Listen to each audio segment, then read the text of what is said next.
Hi guys, Arthur here from Homeowner DIY. In this video, I'm going to be doing a water pipe in a house for a renovation. Guys, check out in the description the video, A Plumber's Guide to the World of BPEX. Throughout my plumbing career, I have water piped thousands and thousands of houses, so I'd like to think I'm more than a DIYer. But what we'll do now is look at our layout. Alright guys, so this is our setup. So we have a 3/4 line and then another one over here. They're both in this joist space. The two red lines are for the heating. The mechanical room is that way there.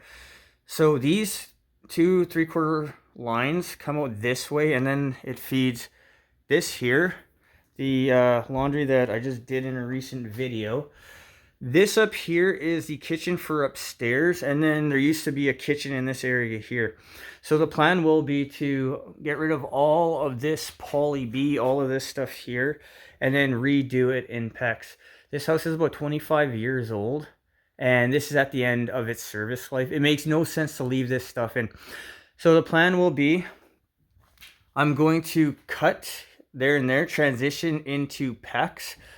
And I'm going to run 3/4 PEX from here across here and then all the way down to the very end. At the end, I'm going to drop down to half to pick up this kitchen down here, and then to pick up the kitchen back upstairs. So for a run like this, the 3/4 is basically a highway. You want to run 3/4 to the end. That way you'll get 4 times the flow.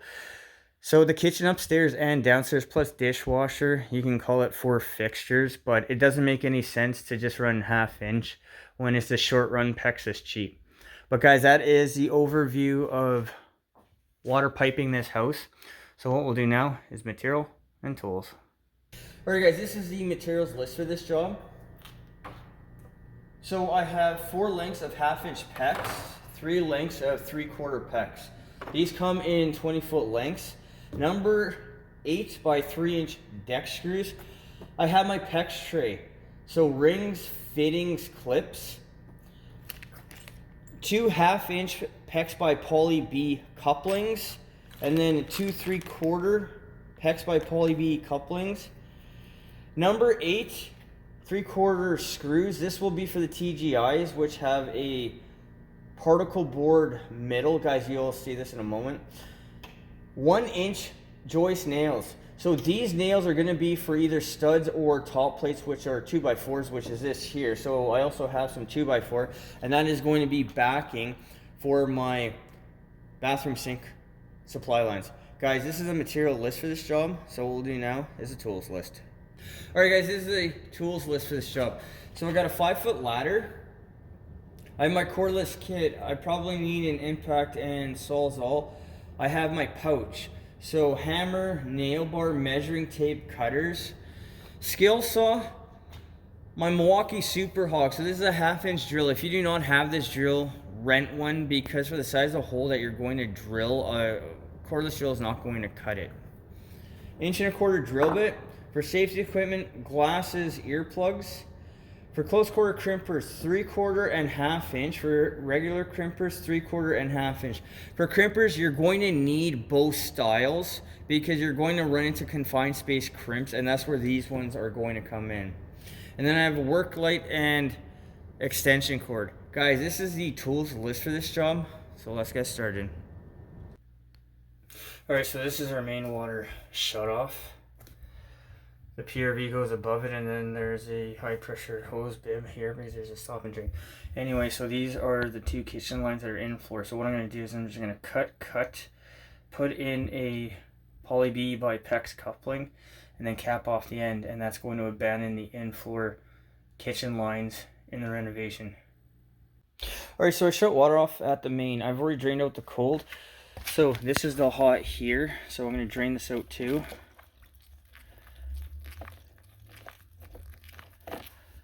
So guys, make sure that you drain down the system before you cut into anything, because you'll have a stagnant of domestic pressure 65 pounds.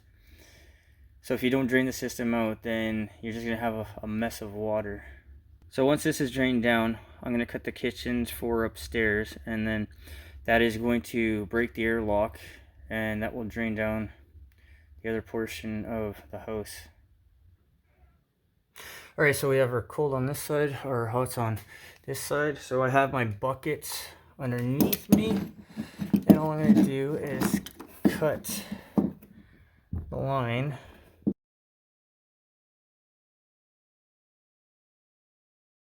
All right, so I'm gonna cut my 2 3/4 lines. So on this side here, there's a laundry. So because the laundry is not being redone, there will be poly B left. What I'm gonna do is I'm gonna try to cut on the other side of the wall. So the wall's here. So if we cut further over and transition, if they have to repipe this later, because this stuff is now 25 years old, it's easier to cut and go back the other way than if I was to cut it over here and then I'm trying to reach all the way over here. So guys, if you're going to do this, be mindful of where you're cutting to make it easier if you have to do a full repipe later on. But what I'm going to do is I'm going to cut right here, and then I'll remove the talon over there, cut that out, and then I'm going to put my transitional cupping poly bead epoxy there, and then I'm going to leave a long piece over. I'll cap it off over here, and then I'll turn the water back on so that at least the homeowners have one running bathroom. Alright guys, so this is also the time before you cut both lines to figure out what's hot and cold. So cold is on left, hot is on the right. So how do I know this? Because when we look up here, we have cold coming down here, and then we're coming down here to this sink. So hot will be on this side, cold will be on this side. So this is the cold, so we'll just trace back up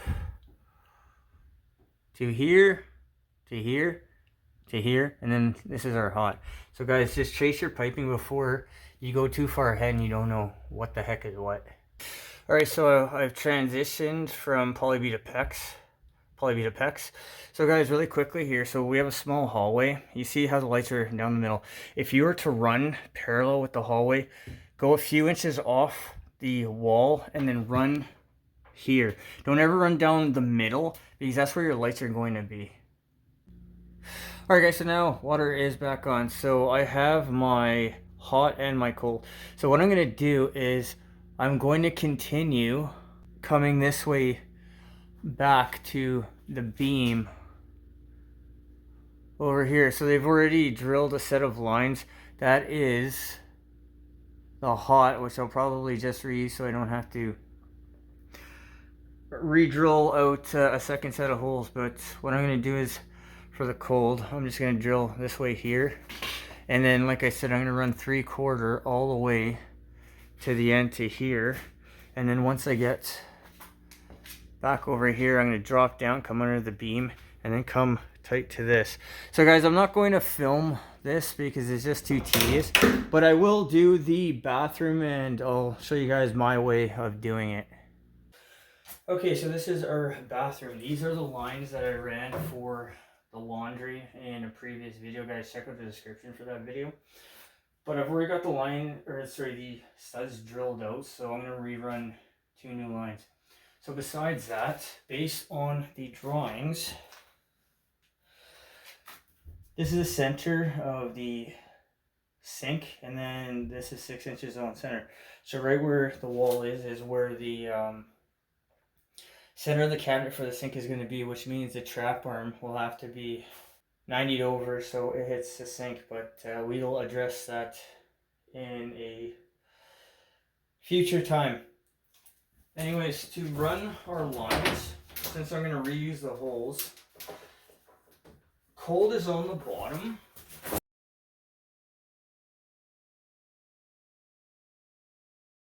Okay, so for a general rule of thumb, my recommendation is start from the very back and then work towards your water entry. So that'd be the 3/4. The reason I'm doing it this way is because if I wind up for the cold, if the end of the pipe winds up here, but I need to cut in a valve here anyway, I don't have to waste my time coupling. I think this is just, it's simpler to do it this way opposed to running it the other way.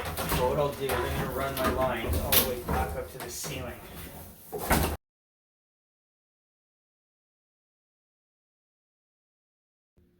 Alright, so for our water pipe, we have the hot that will be attached to this stud and the cold that will be in the middle. Now, because there's nothing to attach to, what I'm going to do is I'm going to cut a 2x4 and then span it across. So it's 14 7/8. So I'm going to take the 2x4, span it across.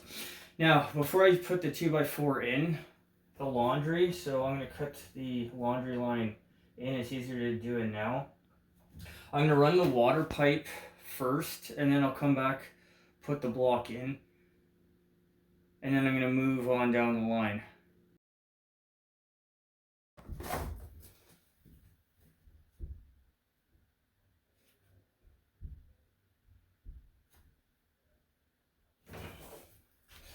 So guys, when it comes to PEX or any other type of plastic pipe that's fairly flexible, all you need to do is just put your thumb on it. You don't need to use a measuring tape.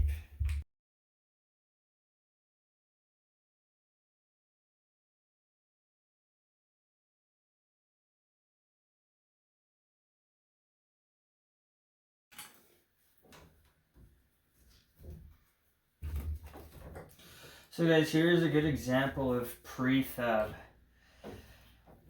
These two rings will be easy to do, but this one will be harder. So because I have a little bit of flexibility right now and moving this all over the place, it'd be better to do this ring first. This is something that's going to be learned through practice, unfortunately.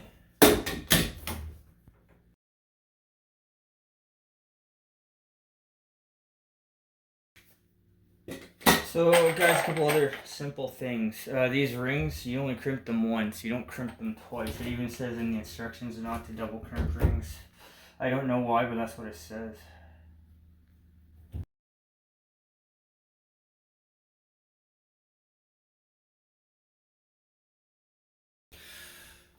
So you see how this is cut on an angle? So this is marking the cold. That is the way I learned to do it anyway, that you always mark the cold, not the hot.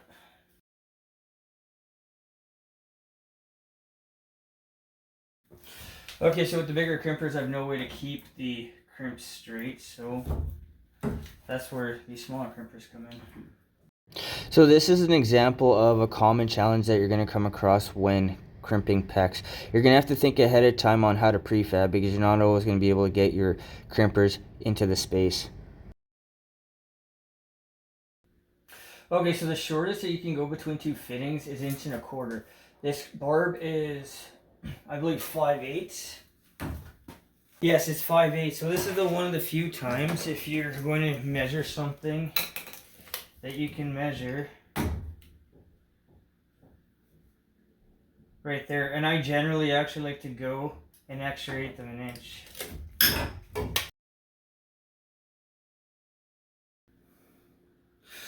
Okay, so how these two are touching, I'm going to have to take a piece of 3/4 PEX and then sleeve the vertical one in this case. It doesn't matter which one you sleeve, but you don't want hot and cold touching together because hot pipe touching cold pipe is going to be a catalyst for more condensation, and when it gets really bad it can actually drip and look like a leak.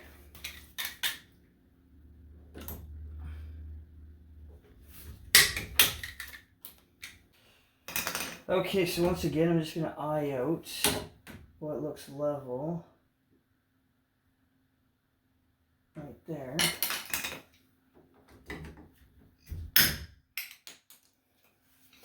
Now, so for a 3/4,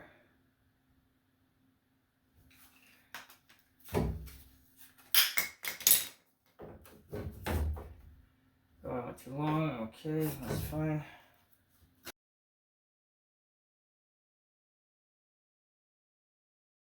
So if you're slightly off the marks, don't worry about it. This is not anything really that's going to be seen, but as I always say, if you don't have the mentality to do a good job every time, you should probably not be doing this.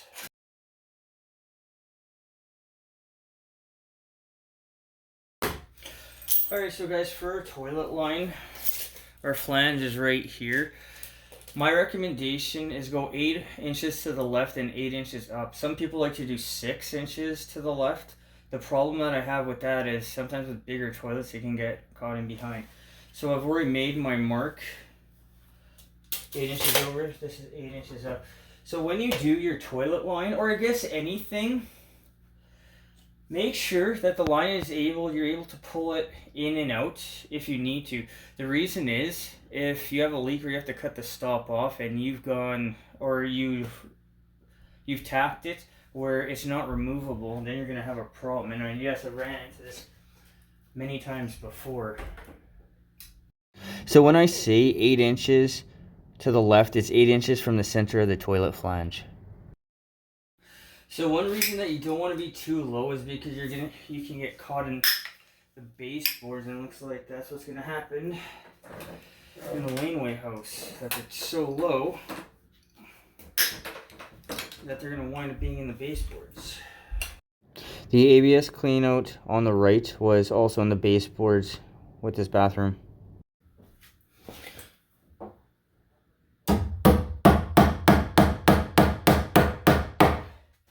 Alright, so like I said, I don't tack it to here. You want this to move in and out, because in case you have to cut the stop off or something happens, you still have a way to do it.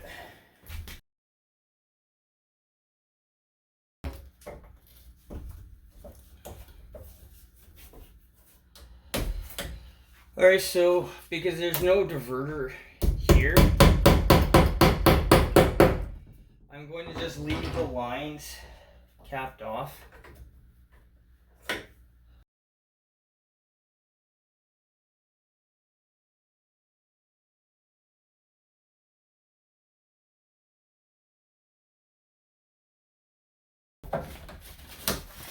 So guys, the trick to making a nice bend, or as we call a swoop,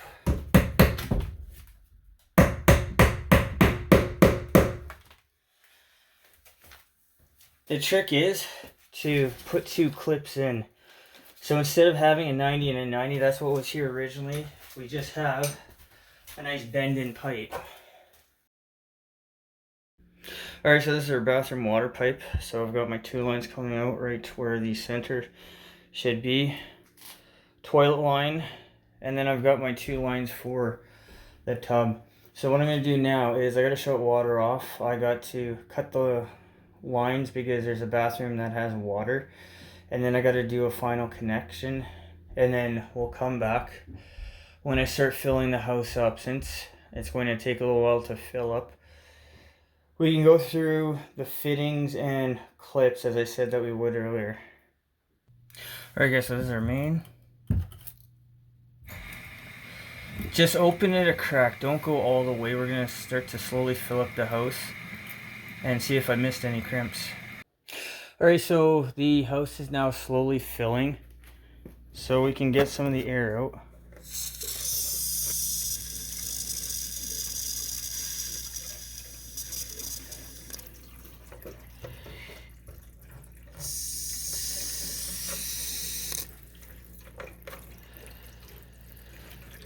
Okay, so I'm going to slowly let the house fill up. If you see dripping anywhere, more than likely it is a missed crimp. But since the house will take a little bit to fill up, what we can do is do a walkthrough of fittings and what I did here. Alright, so the clips in the top plate and the joist, these are those clips. These are called Mickeys is what we call them. So they look like that, and then they will fit up into the plate and then into the joist. The idea is that you have a barrier between the wood and plastic. When it comes to hot, because there's so much linear expansion, you can start to develop a squeak if you don't have clips in. So for our T right there, that is a 3/4 by half. Guys, check out the card because I already talked about all these fittings, what they mean. So 3/4, this is the branch, this is always last, so this is 3/4 by 3/4 by half. The top, which is a branch, will always be left. It doesn't matter if it's a Y or a T or anything else. Okay, so for our code, going horizontal like this, it's every 30 inches. Going vertically, it's every 4 feet. So I've got all my talons in. Guys, make sure that your lines aren't touching. So anything with metal, like this here, this piece of metal, I put a piece of 3/4 over it. You also don't want your hot and cold touching because it can constantly causing a leak. So this is the very end here. These are 3/4 by half. So I bumped down to the very end. So what I've done here is I've gone 3/4 to the very end. We have 4 times more flow, and I'm actually going to look upstairs to see if there's better flow with the sink, because the flow was pretty bad before. But again, we're running something like 20 feet in half. That was what it was before. So I'm hoping they're gonna get much more flow now. So also, I didn't want to drill this beam. Guys, I just talked about this. If I was to drill this beam, it would have to be somewhere in the middle over there. But since this is a little bit of beam and I didn't want to, I came down right in the very corner, and then they'll just box this out. So now I'm gonna let the house fill up. If you miss a crimp, it'll start dripping right away. Just go back and crimp it. I mean, it's a common thing. So far, it doesn't look like I missed any crimps, but I'll wait until the house is full, and then I'll open the water main the rest of the way. Alright, so the PRV is silent. That's the PRV there, so we can open this the rest of the way. Guys, always slowly fill up your house. Never just turn the valve wide open. Okay, so everything is done. So this wall had to wind up being removed because the lines that I cut over in the mechanical room, what they did was they came up here, they teed off 90, and then that fed the kitchen. So when I abandoned the kitchen, I also did the same thing here for this laundry. At least they did it correctly, but I had to run new lines. So if we look up a couple tees, guys, again, off to the side, don't run down the middle like they did with the gas line with water pipe. Here, no fittings, it's all one big straight run, swoop down into the wall. This comes up and picks up the laundry faucet on the other side, and then this one here picks up the laundry faucet, and then nice bend around, and then picks up the laundry box thingy, whatever they have here. Guys, you may be wondering why I didn't replace it, because we never discussed this, and I don't think they want to go that far. But guys, this is all done now. So this here is a renovation that used to be Poly B. It's been upsized and reran into PEX. So now I'm going to wait for drywall before I come back and continue on with this job. Alright guys, so that concludes this job. So when it comes to running PEX, whether it's Apex or BPEX, try to bend or swoop as much as you can. It's going to eliminate fittings, it's going to be faster, you'll have a less chance of a leak in the future, and it's also going to be cheaper for you. But when it comes to houses, what you've seen here is Canadian code. I do not speak for other countries, other places, because I don't know what they're going to do there, but this is a representation of doing water pipe in Canada. The time on this job. The time was about 10 hours. That's ripping out the Poly B, installing the new PEX, drilling, and doing everything else. Guys, keep one thing in mind. When you're going to do something like a bathroom, make sure that you know the size of the cabinet so you don't just put your water lines anywhere. I've seen water lines come out in drawers and miss cabinets altogether. So make sure that you think ahead before you start your project. The cost of this job. The cost was about $180, so that is the pipe, clips, fittings, and everything else. If you're going to be drilling many holes through joists, I do suggest rent a 1/2-inch heavy-duty drill, because a cordless drill is just not going to cut it for even this size of hole. But for a lot of holes, it's just cheaper, more effective just to rent a drill if you need to. Guys, I hope you enjoyed the video. I hope you learned something. I hope something here is going to help you on your project when you need to go ahead and do that. Guys, till next time, please hit the like button, subscribe, and I'll see you on our next project.